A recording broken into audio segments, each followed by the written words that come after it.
What's good? It's Woog. So Joshua versus Ruiz 2 just wrapped up, and I think it went against what most people would have thought. Although Joshua was a 2-1 favorite, I feel like, which I thought was was mispriced. I think that Ruiz should have been at least close to even money, given the first fight and given the style difficulties and challenges that Joshua would have to face in this second fight. So Joshua puts on a clinic. He basically boxes technically throughout the entire fight. He wasn't sitting down on his punches as much as he normally does, although he did sit down on several straight right hands that caught Andy flush. Andy's pretty resilient. I think the weight helped him in durability. I don't think that this additional weight, whereas a lot of people thought that he was actually losing weight in the lead up into the fight, he ended up weighing significantly more on the scales during the weigh-in. So I don't think that it served him well in following Joshua or trying to cut the ring off, trying to close the distance repeatedly. I think it might have helped him with strength and in punching power and in punch absorption, being able to take the punch. I don't think it helped him in movement, especially given Anthony Joshua's game plan. Joshua coming in significantly lighter than he was in his first fight. So Joshua essentially put on a clinic. It's not the type of fight that a lot of people who thought that he was going to get his redemption, his get back, stylistically. I think a lot of people thought that if Joshua were to win this, that it would have been the knockout that they expected in their first fight. But this also goes to show that Andy Ruiz really is the real deal. He wasn't able to close the deal in this case, but I don't think we should all of a sudden say, yep, see, this is some, one-hit wonder. This is somebody who landed some lucky punch. No, he's an elite fighter who didn't have the strategy or the execution to match what Joshua was planning to do today, which is also interesting because Ruiz knew what Joshua's game plan was going to be. They were talking about it several weeks before the fight took place. Even in the days leading up to the fight, they were talking about how Joshua was going to try to use the real estate in the ring, was going to try to move around, was going to try to stick and move and try to stay out of serious danger, as opposed to standing in the pocket and exchanging 3 to 5 punches at a time, breaking off those long combos that increase the risk and the likelihood that you're going to get hit by the return fire. In this case, Joshua was moving around 1 or 2 punches at a time. Again, it's not like he was pity-patting Ruiz. He was blasting him with some of the punches. Ruiz is able to take a good punch, but Ruiz wasn't able to open up with combinations and flurries the way that he was able to in the first fight. He did have a few moments where it looked like he was trying to actually target the side of Joshua's head, but he didn't have enough opportunities to get enough of those clean shots in that would truly knock off Joshua's equilibrium or significantly hurt his confidence.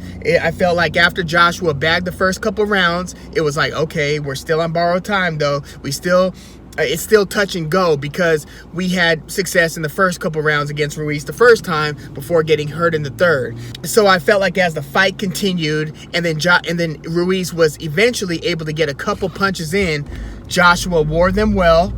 He did suffer a cut after Ruiz first suffered a cut, so they exchanged cuts within the first couple rounds of the fight. I actually thought that Joshua's face started looking a little bit pale and green after he sustained his cut in the second round. I thought that whether it was because of blood loss, but Joshua, to me, after the second round, didn't look totally healthy, and I thought that, here we go, the wheels might totally fall off again here, but no, he kept his faculties. I love that he came into Fela Kuti for you music fans out there. I thought that was a fantastic nod to his African heritage. But yeah, that was actually Joshua's walk-in music. Good touch. And Joshua also made his presence felt early with those straight right hands, where he really rocketed Andy Ruiz a couple times. Cut his eye, and I wasn't sure, I know it couldn't have been a headbutt because they hadn't gotten close enough together to be able to clash heads. So I'm thinking this had to have been a straight right hand to be able to cut Ruiz right there. And sure enough, it was a beautiful right hand in the first round before Andy Ruiz was really able to work up a proper sweat so that the glove could maybe slide off of you as opposed to sticking to you and causing the cut the way that it did in this case. He should have been able to work up a little more perspiration to try to prevent those types of cuts from happening so early in a fight. So where do we go from here? I'm about to call it on this one. I do not think Eddie Hearn and Matchroom are going to give Ruiz a third fight. Good try on Ruiz's part, grabbing the mic in the post-fight interview, in Joshua's post-fight interview, saying, Saudi Arabia, do you want to see a third fight? They're going to cheer. They're just excited to be there. But it's not going to happen. Joshua won the second fight. He did what he had to do.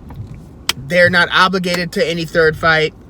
Sure, it would be nice, and you could say, you know, ethically, is fair here? And do we now give Ruiz a chance to recapture his title? I don't think it's happening. I think they've got license to move on. I think Ruiz is really going to hope that the fight happens. I don't think they're going to give it to him. I think deep down inside, Ruiz knows that he kind of blew it here. So now Ruiz might end up being in the Dillian Whyte sweepstakes. I think Joshua might end up fighting Dillian Whyte because Dillian Whyte did not look nearly as scary as he has in his when he's at his absolute best. He won a pretty sloppy decision against Vok, depending on how you pronounce it.